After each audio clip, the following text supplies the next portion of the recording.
일입니다.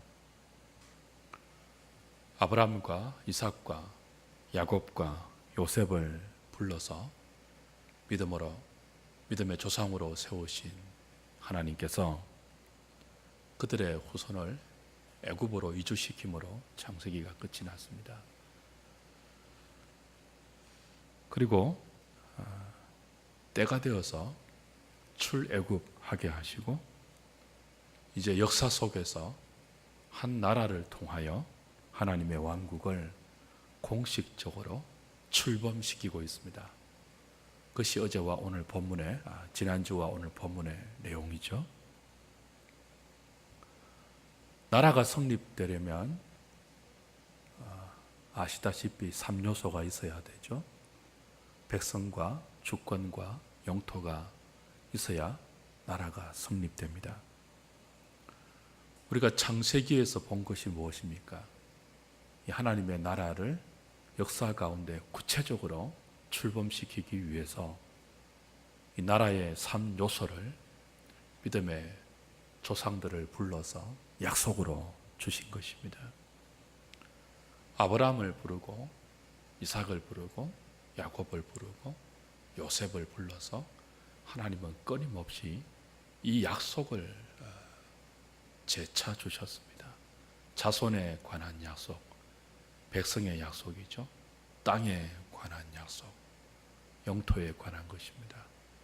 이 모든 것들을 내가 이룬다, 주권에 관한 것입니다. 아브라함과 이삭과 야곱과 요셉에게 하나님은 그 약속을 계속 갱신시켜 가면서 그들이 그 약속을 믿는 믿음으로 살 수 있도록 그들의 삶을 인도하셨습니다. 그리고 이제 출애굽기와 레위기와 민수기, 신명기에 가면 하나님 어떤 일을 하시죠?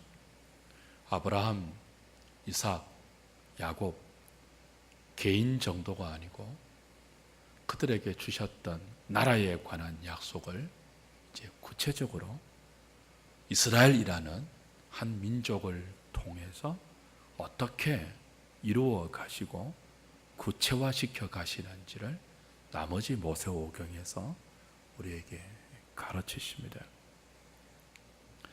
여호수아에서는 뭘 보여주십니까? 약속하신 그 땅이 어떻게 그 나라의 영토로 은혜 가운데 주어지는가 과정을 보여주시죠. 그 중에서도 지금 우리가 보고 있는 출애굽기는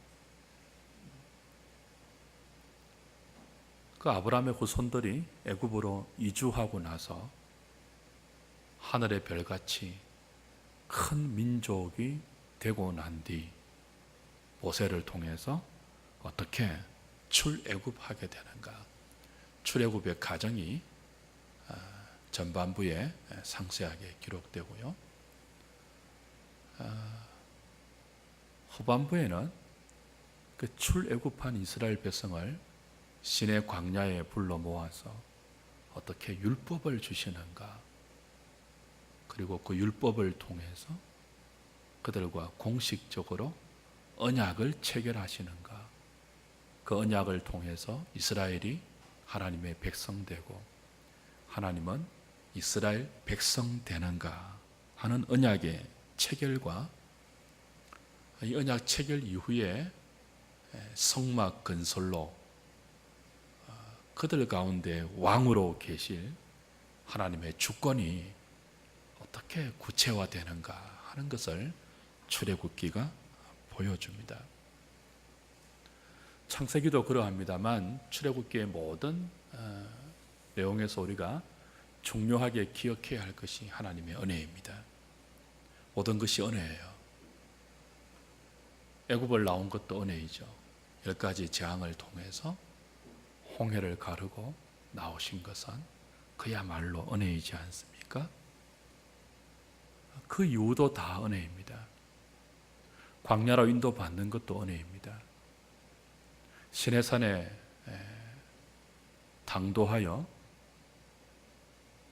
그 위에 영광스럽게 계신 하나님께서 친히 주시는 율법을 수여받는 것도 은혜입니다. 율법을 근거로 해서 하나님의 언약 백성으로 공식적으로 체결되는 것도 은혜입니다.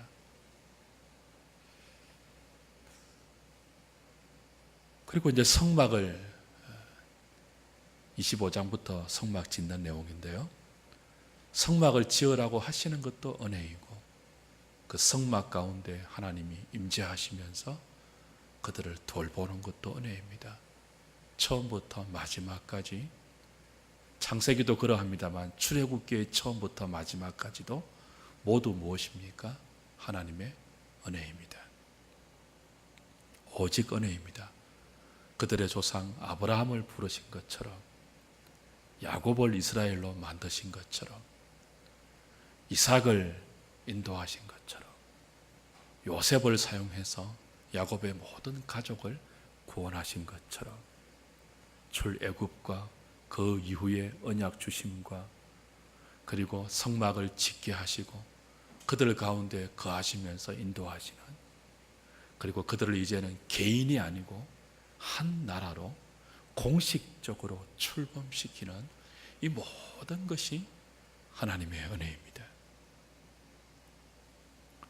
그리고 오늘 본문은 이렇게 은혜로 하나님 백성 삼으신 하나님의 목적이 아주 구체적으로 제시됩니다. 성경 가운데 가장 놀라운 장면으로 은혜로 그들을 부르신 목적을 설명하는데요. 이 가장 놀라운 장면이 뭐냐 하면 9절 10절이에요. 이스라엘의 대표인 모세와 아론의 두 아들 나답과 아비후, 그리고 이스라엘의 70명 장로가 하나님께 부름을 받죠. 부름 받는 것으로 끝이 아니에요. 그들이 하나님을 직접 봅니다. 하나님을 뵙습니다.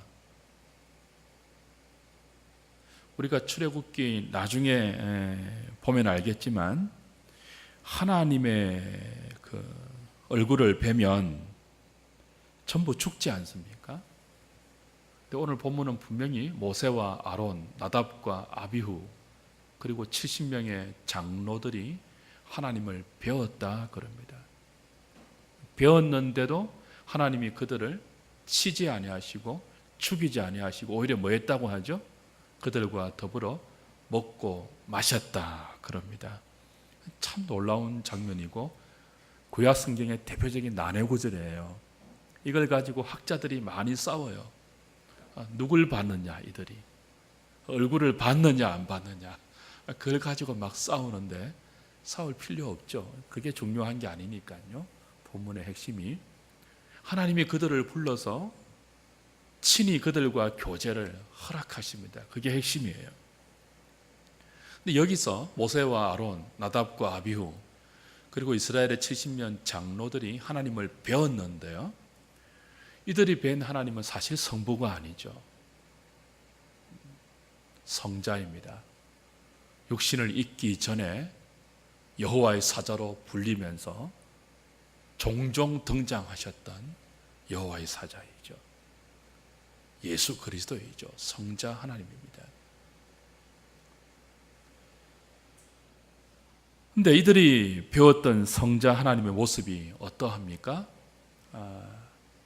간접적으로 묘사하는데 보십시오. 9절 10절에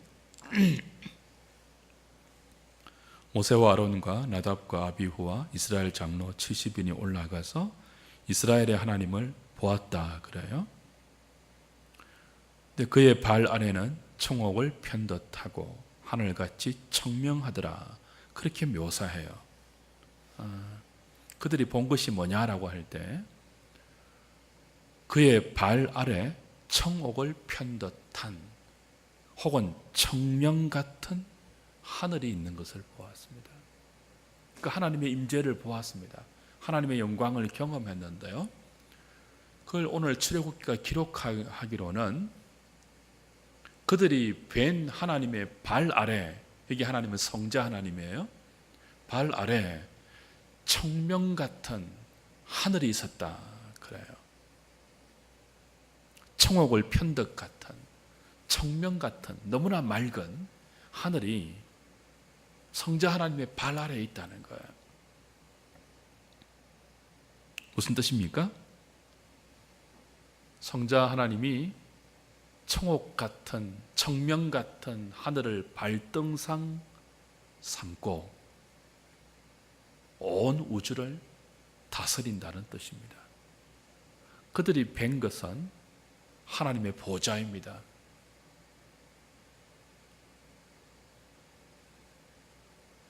그분의 발 아래 하늘이 있었어요. 온 우주가, 온 하늘이, 그 하늘 밑에 온 땅이 그분의 통치 아래에 있다는 뜻이죠. 여러분,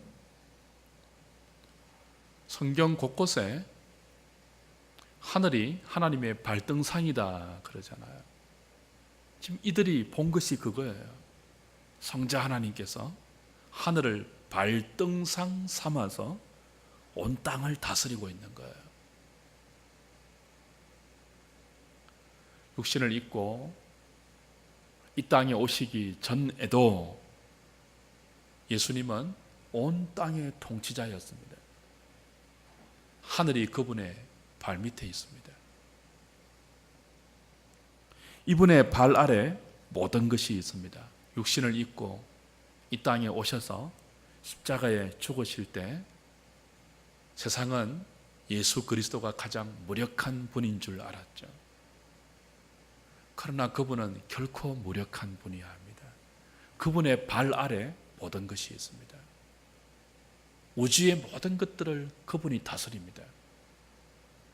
그분이 죽으신 것은 무력해서 죽으신 것이 아닙니다. 온 세상의 통치자가 저와 여러분을 구원하기 위해서 몸소 죽음 가운데 들어가신 것이지 힘이 없어서 죽으신 것이 아니에요. 온 세상이 그분의 손 아래에 있고 그분의 주권 아래에 있으며 그분의 발 아래 온 우주가 있습니다. 그런데 왜 악한 일들과 모든 악의 배후에 있는 사탄을 멸하지 않을까요? 아직 그의 백성들이 역사 속에서 다 부름받지 못했기 때문이죠. 여러분, 모든 인간은 하나님의 부름을 받기 전에 아담의 후손들은 모두 사탄의 통치 아래에 있습니다. 온 땅이, 온 우주가, 온 하늘이 성자 하나님의 발 아래에 있지만, 그러나 그 권세에 반역한 사탄의 미혹에 이끌려 참으로 어리석고도 안타깝게 모든 인생이 모든 우주를 발 아래 쥐고 통치하시는 하나님의 통치 아래 있는 것이 아니고 하나님의 통치를 흉내내는 사탄의 발 아래 있다고요. 그래서 그 사탄을 하나님이 멸하시면 사탄의 통치 아래 있는 인간도 함께 멸망당합니다. 그리고 그 모든 인류 속에는 누가 있다고요? 하나님께서 택하신 백성들이 있다고요. 그래서 온 세상을 다스리고 있는 그분이 하늘 권세를 흉내내면서, 하늘 통치권을 흉내내면서 사람들을 미혹하고 다스리고 있는 사탄과 그 통치 속에 있는 인생들과 죄와 악을 아직 심판하고 있지 않는 것입니다. 심판하지 않으면서 뭐 하는 거예요? 부를 자를 불러서 구원하시는 거죠. 그분이 하늘 보좌를 내려오시고 육신을 입으시고 십자가에 죽으셔서 그리고 부활하셔서 우리의 구원을 다 이루고 다시 이 하늘 보좌에 올라가 계십니다. 그리스도는 구원을 다 이루셨습니다. 이미 다 이루어서. 그리고 지금 어디 계시다고요? 지금 모세와 아론이 보고 있는, 나답과 아비후와 이스라엘의 70명이 보고 있는 이 하늘의 보좌, 그분의 발등상 아래 하늘이 펼쳐져 있는 이 보좌 위에 다시 좌정해 계시죠. 그러나 그분의 통치는 요란스럽지 않습니다. 그분이 다스리는지 모를 정도로 조용하게 구원을 위해서 택한 자를 이 악한 역사 속에서 불러내어 그의 백성 삼으시는 일에 집중하고 계시기 때문에 온 세상이 그분의 발 아래에 있는지 세상이 모르게 조용하게 겸손하게 오늘도 그 통치를 실행하고 계십니다. 그러나 끝까지 조용하지는 않죠. 그의 백성들이 그분의 부르심에 다 부름받고 나서 한 사람도 남김없이 택한 자들이 역사 속에서 다 부름받고 나서는 무서운 힘으로 요란스럽게 모든 죄와 악, 하나님의 통치를 거부한 모든 종류의 존재들을 다 진멸하실 것입니다. 철장의 권세를 가지고 깨트려 버리실 것입니다.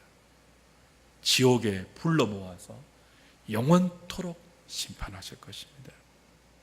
우린 그걸 알고 있습니다. 오늘도 역사는 누가 다스린다고요? 지금 시내산에서 모세와 아론이 보고 있는, 나답과 아비후가 보고 있는, 이스라엘 장로 70명이 보고 있는 하나님의 보좌 위에 계시는 어린 양 예수, 성자 예수, 그분이 다스리고 있다고요. 너무 조용한 다스림이어서 세상이 모르고 있지만 세상을 누가 다스린다고요? 그분이 다스린다고요. 오늘 우리나라가 북한의 핵 때문에 전전긍긍하고 있습니다. 미국의 눈치 보려, 중국의 눈치 보려, 결국은 사드 배치를 결정했죠. 근데 우리가 기억해야 될 것 하나 있습니다. 우리의 안전은 어디에 있습니까? 미국에 있지도 않고요, 중국에 있지도 않고요, 러시아에 있지도 않고요, 북한에 있지도 않습니다. 우리의 안전은 사드에 있지 않습니다. 지금 모세가 보고 있는, 아론과 이스라엘 대표들이 보고 있는 하늘을 발등상 삼아 온 땅을 다스리고 있는 성자 하나님께 있습니다. 이 나라의 안전은 그것을 믿는 교회에 있습니다. 나중에 말씀드리겠습니다. 우린 이미 구약 역사를 통해서 알고 있습니다. 지금 이스라엘 대표가 온 땅을 다스리는 하나님의 보좌를 보고 있잖아요. 근데 그들이 나중에 이걸 잊어버려요. 이스라엘의 후예들이 왜 망하죠? 온 나라를 다스리고 자신을 다스리는 하나님의 보좌를 보고 그걸 기록에 남겨 언제든지 읽을 수 있도록 했음에도 불구하고 이 사실을 잊어버리고 그들의 안전이 하나님이 아닌 그들의 주변 열강인 애굽과 아수르, 바벨론에 있는 줄 알고 그때그때 애굽을 의지하고 아수르를 의지하고 바벨론을 의지하다가 하나님을 무시했기 때문입니다. 이스라엘의 안전은 애굽에 있지 않습니다. 그걸 지금 보여주는 거예요. 이제 너희들이 한 나라로 공식적으로 출범하는데 너희들이 살아갈 동안 너희들 주변에 언제나 강대국이 있을 것이다. 애굽이 있을 것이다. 아수르 있을 것이다. 바벨론이 있을 것이다. 그러나 너희들의 안전은 그들에게 있지 않다. 하늘을 발등상 삼아서 온 우주를 다스리고 온 땅을 다스리고 온 열방을 다스리는 나에게 있다. 그걸 보여주는 거예요, 지금. 근데 그들이 그것을 잊어버리고 하나님이 아닌 애굽을 택하고 아수르 택하고 바벨론 택하다가 망했지 않습니까?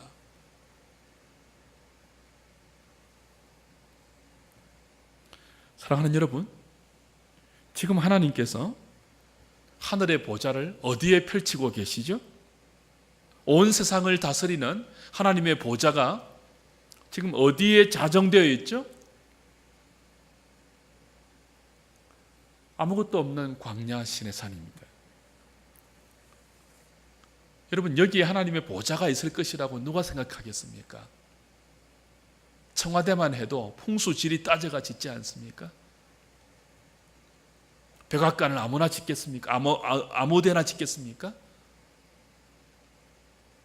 그런데 온 세상을 다스리는 하나님의 보좌는 아무것도 없는 신의 광야에 마련되어 있습니다.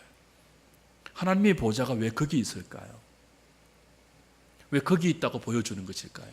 거기에 누가 있기 때문에 그렇죠? 보잘것없는 노예 출신인 이스라엘이 거기 모여 있다고요. 하나님의 보좌는 우주의 센터에 있지 않습니다. 온 우주보다 크신 그분의 보좌는 그분의 백성들이 있는 데 있습니다. 17절을 보시면 거기 하나님의 보좌가 펼쳐질 때 이스라엘 자손들의 눈에 맹렬한 불같이 보였다 그럽니다. 시내산이 감당하지 못하는 거예요.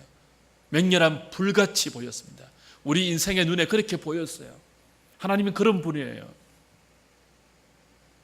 시내산이 감당하지 못하는 분인데 왜 그 크고 영광스러운 분이 보잘것없는 시내, 아무것도 없는 시내 광야 거기 계실까요? 거기 누가 있기 때문에요? 거기 하나님 백성이 모여있기 때문에 거기 좌정하시고 그곳을 하나님의 발등상처럼 그분의 발 아래 하늘이 있는 것처럼 그들의 눈을 열어서 시내산의 진면목을 보여주고 있는 거죠.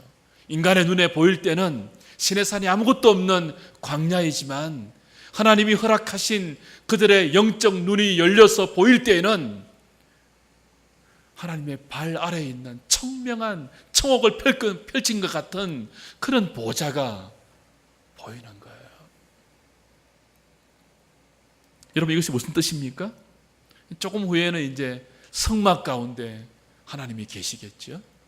시내산의 임재가 성막으로 이제 옮겨질 것인데요. 25장부터 무슨 뜻입니까? 하나님의 보좌, 하나님의 임재는 세상을 통치하는 통치권의 보좌입니다. 그 통치권의 보좌가 어디에 있다고요? 이스라엘 가운데 있다는 것입니다. 이스라엘 가운데. 온 세상의 중심은 애굽이 아닙니다. 온 세상의 중심은 세상의 강대국이 아닙니다.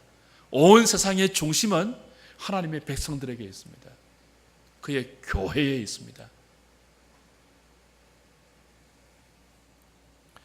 지금도 하나님은 교회를 중심으로 역사를 주관하십니다. 그걸 믿어야 돼요.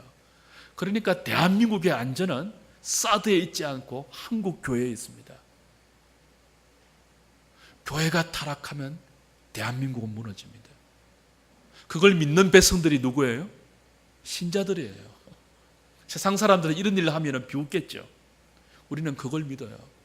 우리의 안전, 우리가 속한 이 땅의 안전은 하나님의 보좌가 펼쳐진 신의 광야, 이스라엘 백성 한가운데, 다시 말하면 구약의 교회, 신약의 교회 가운데 있다고요. 온 세상의 중심이 교회입니다. 하나님이 거기 계신다고요. 교회가 거룩해야 할 이유가 여기 있죠. 하나님 백성들이 교회를 중심으로 해서 거룩한 삶을 살아내어야 하는 이유가 여기에 있다고요. 사도로 한반도 전체를 무장하고 온 것으로 무장해도 교회가 타락하면 이 땅은 무너집니다.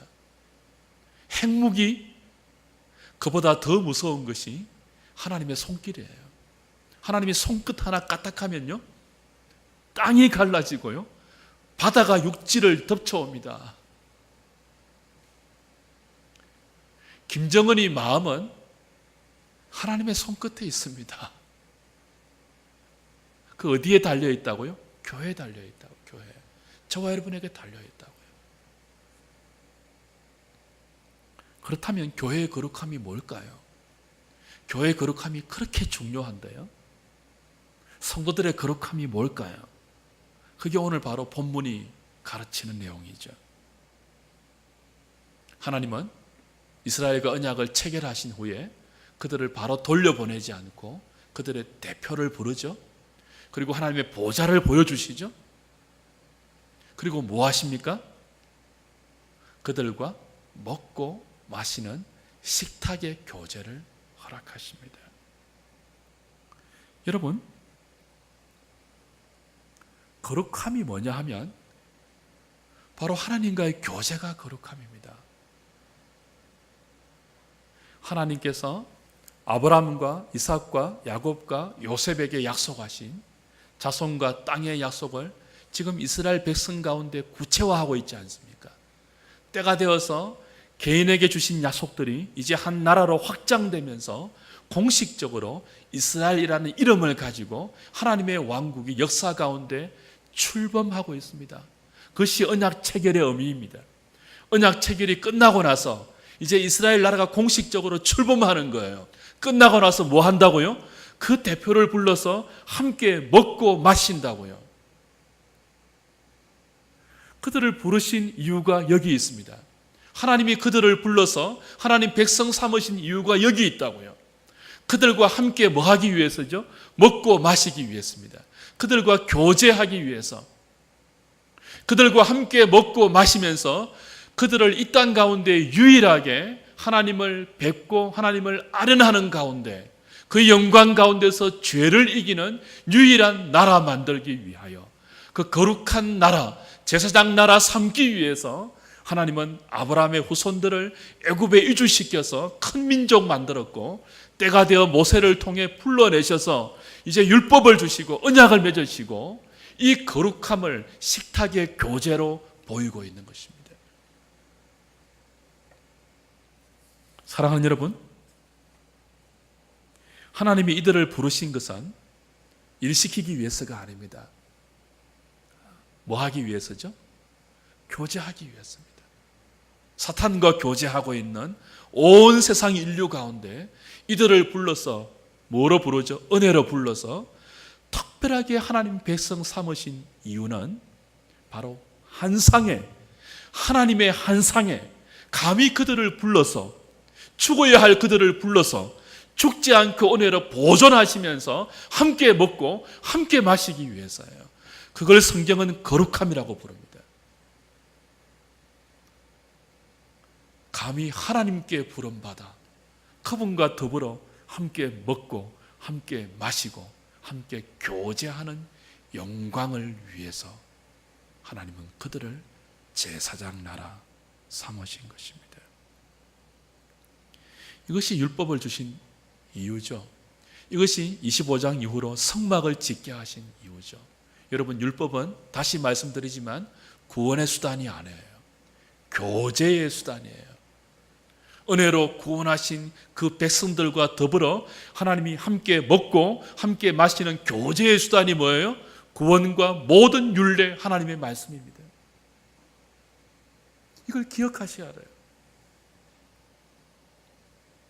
그래서 하나님은 이들이 알아들을 수 있도록 고대 근동의 언약 체결의 일반적인 방식을 통해서 그들에게 설명하십니다. 당시 고대 근동은 중요한 계약을 맺을 때 목숨을 담보로 했죠. 계약 당사자 두 사람이 짐승을 잡아서 쪼갭니다. 반으로 쪼개죠. 그리고 두 당사자가 공식적으로 쪼갠 고기 사이를 지나가죠. 무슨 뜻이라고 했죠? 누구든지 이 계약을 어기면 쪼갠 고기처럼 죽임을 당한다는 의미입니다. 목숨의 계약을 맺고 난 이후에는 뭘 합니까? 그냥 돌아가지 않고 두 계약 당사자가 함께 모여서 먹고 마시는 식탁의 교제를 합니다. 무슨 뜻이죠? 목숨을 담보로 계약한 너와 나는 이제는 뭐라는 거죠? 친구라는 것입니다. 이제는 동지라는 것입니다. 함께 먹고 마시는, 한 상에서 함께 먹고 마시는 친구라는 거예요.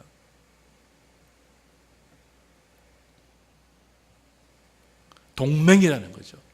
고대 근동의 모든 계약은 이런 쌍방성 가운데 함께 먹고 마시는 것으로 공식적인 계약이 완성되었습니다. 계약 체결의 완성은 식사예요, 식사. 하나님은 그 고대 근동의 일반적인 계약 체결의 의식을 통해서 지금 율법을 통해서 하나님이 그들과 언약을 맺으시는 목적이 무엇인지를 선명하게 가르쳐 주십니다. 이제부터 너와 나는 언약의 관계이다. 나는 너희들의 하나님이고 너희들은 내 백성인데 이 관계는 내가 흘린 피로 이루어진 것이다. 근동의 계약은요, 계약 당사자 두 사람이 다 지나갔죠. 근데 이스라엘과 하나님의 계약은요, 하나님만 지나가요. 하나님의 피가 뿌려진단 말이에요. 이스라엘의 피가 뿌려지는 것이 아니에요. 하나님의 피가 일방적으로 뿌려짐으로 그들을 용서하시고 그들을 받아주심으로 그들과 특별한 관계 가운데로 들어가는 것이 하나님과 이스라엘이 율법을 통해서 언약의 피로 맺어진 특별한 관계입니다. 그 관계의 목적이 뭐죠? 함께 먹고 마시는 친구가 되는 것이며 함께 먹고 마시는 동맹이 되는 것입니다. 부려먹기 위함이 아니에요.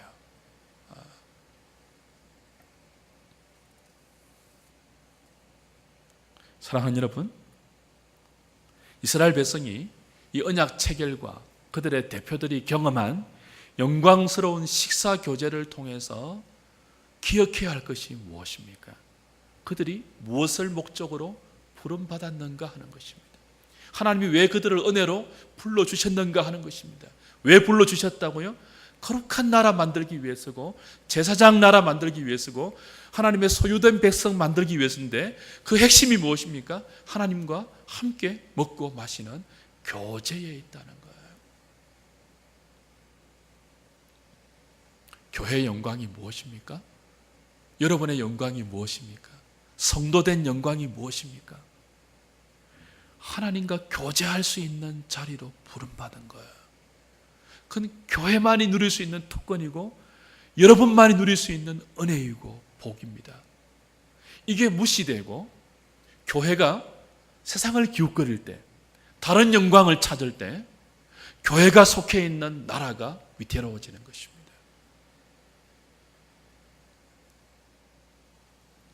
구원의 목적은 다른 것이 아닙니다. 사탄의 수중에 있는 하나님의 택한 백성들을 불러서 하나님과 교제토록 하는 것입니다. 아담을 지으신 목적이 그것이죠. 하나님의 형상으로 지어서 하나님과 교제토록 하기 위함입니다.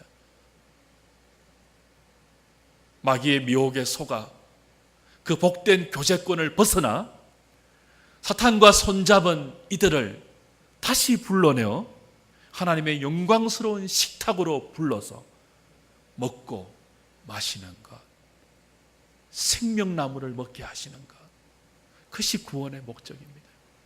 한 개인 정도가 아니고 누구예요? 한 나라를 이루어서 택한 백성 전부와 교회를 중심으로 한 하나님의 나라를 그분과 더불어 먹고 마시는 나라로 만들어가는 것, 구원의 목적입니다. 이것이 율법의 의도입니다. 이것이 성막을 짓는 이유입니다. 사랑하는 여러분, 함께 먹고 마시는 것이 구원의 목적이고 교회가 세워진 목적이고 율법이 주어진 목적인데요. 그럼 우리가 하나님과 더불어 함께 먹고 마시는 것이 무엇을 의미할까요? 우리 무엇을 통해서 하나님과 함께 먹고 마시겠습니까? 그때처럼 시내산에 올라갑니까? 아니죠. 지금 시내산에서 이스라엘 대표들을 불러 함께 먹고 마시는 이 그림은 무엇을 내다보는 것입니까? 조금 전에 내가 준 영광스러운 율법, 거기에 순종하는 것이 곧 이 식탁에서 너희들이 나와 더불어 먹고 마시는 것이다. 그 율법 속에 내 성품이 담지되어 있고 그 율법 속에 하나님의 하나님 되심이 오롯이 들어있기 때문에 그 율법의 정신대로 살고 그 주신 율례대로 순종하여 사는 것이 무엇입니까? 하나님과 더불어 사는 거예요. 그 말씀대로 사는 것이 무엇입니까? 하나님을 경험하는 것이고 하나님의 성품을 그들의 삶 속에서 체험하는 것이며 그건 식탁에서 원수들이 친구가 되고 동맹이 되어서 함께 먹고 마시는 것에 비교할 수 있는, 아니 함께 먹고 마시는 것과 비교할 수 없는 더 큰 영광이죠. 우리가 하나님과 더불어 먹고 마시는 것이 무엇이라고요? 그분의 말씀에 순종하는 것입니다. 예수님이 나중에 요한복음에서 뭐라고 했습니까? 하나님과 교제하는 것, 식탁의 교제로 지금 그들에게 보여주고 있는데요. 식탁 교제의 최고봉이 뭐예요? 함께 먹고 마시는 목적이 뭐예요? 하나 되는 거죠. 하나 되는 것. 그저 함께 먹고 마시는 것이 목적이 아니고요. 그 함께 먹는 것을 통하여, 함께 마시는 것을 통하여 하나님과 우리가 하나 되는 것입니다. 예수님이 이렇게 말했죠. 너희가 내 안에, 내 말이 너희 안에 거하면 무엇이든지 구하라. 그리하면 다 이루리라. 여러분, 교제의 최고봉이 무엇입니까? 하나 되는 거죠. 그분이 내 안에 있고 내가 그분 안에 있는 것. 그것이 연합 아닙니까? 그것이 하나 되는 것이죠. 함께 먹고 마시는 것을 그걸 내다보는 거예요. 함께 먹고 마시면서 나아가야 할 자리는 무엇입니까? 그분이 내 안에 있고 내가 그분 안에 있는 것인데, 무엇이 그분이 내 안에 있는 거예요? 그분의 말씀이 내 안에 있는 것이고 내가 말씀 안에 있는 그것이 곧 주님과 우리가 하나 되는 것이라고. 그 상태에 있으면 무엇이든지 구하라. 다 이루어질게. 여러분, 무엇이든지 구하면 이루어지는 상태가 어떤 상태예요? 그분의 마음이 나의 마음인 상태죠. 그게 안 되면 구해도 안 이루어집니다. 우리가 구하는 것이 아무리 열렬하고 진실해도 하나님 마음과 맞지 않으면 주실 수가 없죠. 무엇이든지 구해도 주신다는 것은 뭐예요? 그분의 마음과 나의 마음이 하나 되는 것이죠. 그게 뭐예요? 내 말이 너희 안에 거하고 너희가 내 안에 거하는 것입니다. 그것이 식탁의 교제가 우리에게 내다보는 교제의 영광이죠. 그래서 율법을 주신 거예요. 율법에 순종하라는 말이 뭐예요? 순종하면 산다는 것이 뭐예요? 너희가 나와 하나 된다는 거죠. 그게 생명이죠. 여러분, 기독교 신앙의 영광이 이것임을 놓치면 정말 가난해집니다.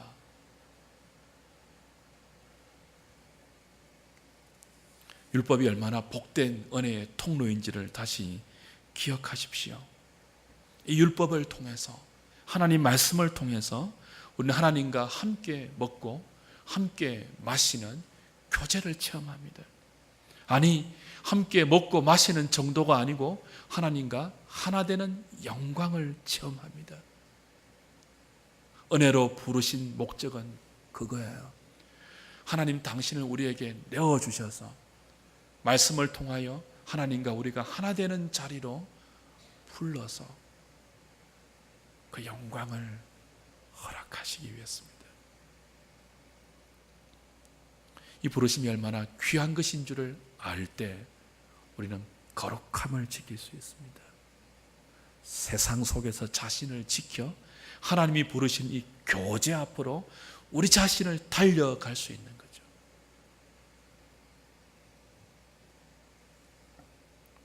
그러나 우리는 알죠. 이 영광스러운 식탁의 교제를 지금 이들이 경험하고 있지 않습니까? 이스라엘의 대표로 말입니다. 그리고 오늘 본문에 모세가 따로, 그 중에서 특별히 따로 시내산 정상에 하나님께 올라가 40일을 있게 됩니다. 더 깊은 교제를 허락받은 거죠. 아마 이때 창세기의 모든 내용을 모세가 계시로 교제 가운데 알게 되었을 것입니다. 그 친밀한 교제 가운데 천지창조의 모든 과정들을 모세가 직접 하나님께 듣고 창세기를 기록했을 거예요. 모세가 보지 못한 아브라함과 이삭과 야곱과 요셉의 이야기를 하나님이 모세를 통해 직접 들려주시고 창세기를 기록하게 한 것이죠. 근데 우리가 아는 것이 무엇입니까? 그 모세와 더불어 하나님 보좌를 경험하고 하나님을 뵙고 하나님과 함께 먹고 마셨던 이들이 아론과 그죠? 나답과 아비후가 한 일이 뭐예요? 모세가 더 깊은 영광 가운데 하나님과 교제하고 있을 때 이들이 뭐 했습니까? 그때 40일을 기다리지 못하고 조금 전에 하나님과 함께 먹고 마셨던 이들이 말씀하신 하나님의 영광을 무엇으로 바꾸었죠? 자기 눈에 보이는 금송아지 형상으로 바꾸었던 사람이 이스라엘입니다. 그래서 뭐가 필요하다고요? 25장 이후에 성막이 필요해요. 조금 전에 뿌린 언약의 피가 다 마르기도 전에, 조금 전에 먹고 마셨던 그 영광의 식탁의 교제가 머리에 다 지워지기도 전에 그들은 하나님을 배신하고 금송아지로 만족했습니다. 이게 우리 인간입니다. 이게 우리가 갖고 있는 죄성의 능력입니다.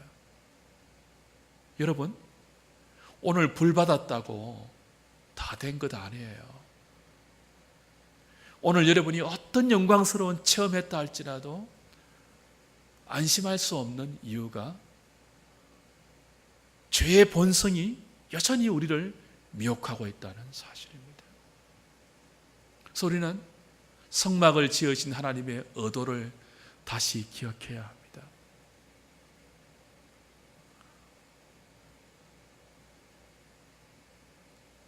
요한복음 6장에 보면 예수님 이런 말씀을 하시죠. 나를 먹지 않는 자는 나와 상관없다. 내 피를 마시지 않는 자는 나와 상관없다. 내 살을 먹지 않는 자는 나와 상관없다. 하나님 이것을 아시고 언약의 피를 뿌려서 언약 백성 삼으신 것도 모자라 영광의 식탁에 불러서 함께 먹고 마시는 것도 모자라 아예 그분 자신을 우리에게 양식으로 주십니다. 그리고 말씀하십니다. 나를 먹지 않으면 나와 상관없다. 함께 먹고 마시는 정도가 아니에요. 함께 먹고 마시도 돌아서면 뭐예요? 하나님을 금송아지로 만드는 게 우리예요.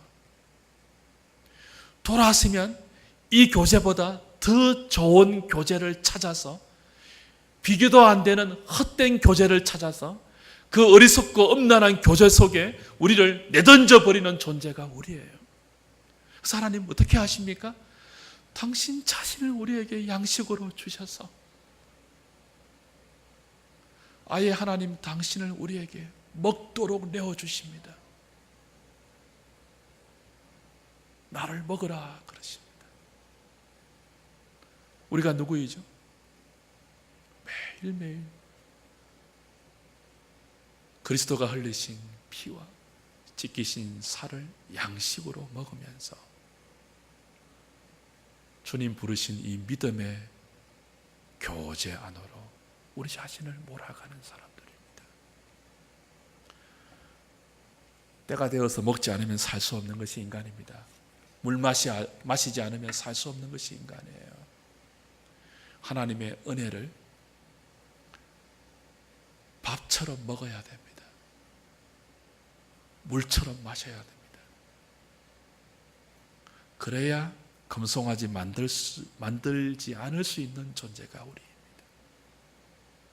그래서 성막을 짓도록 하시고 그 성막에서 제사를 드리게 하시고 짐승을 잡아서 그리스도를 예표하는 짐승을 잡아서 그 짐승을 먹게 하시고 마시게 하신 것입니다. 그것이 성막이고 신약의 교회이며 우리는 이 교회로 모여서 함께 주님과 더불어 먹고 마시는 정도가 아니고 함께 주님을 먹습니다. 함께 주님을 마십니다. 성찬이며 성례이며 믿음의 삶입니다. 여러분이 그런 존재입니다. 주님을 먹으십시오. 밥처럼 먹으십시오. 주님을 마시십시오. 물처럼 마시십시오. 먹지 않고 마시지 않으면 하나님을 금송아지로 만드는 존재가 우리임을 알고 매 순간 그렇게 주님을 의지하면서 말씀 앞으로 나아가 말씀으로 주님과 더불어 먹고 마시는 삶에 헌신하는 저와 여러분 될 수 있기를 주님의 이름으로 부탁드립니다. 찬송하죠. 453장입니다.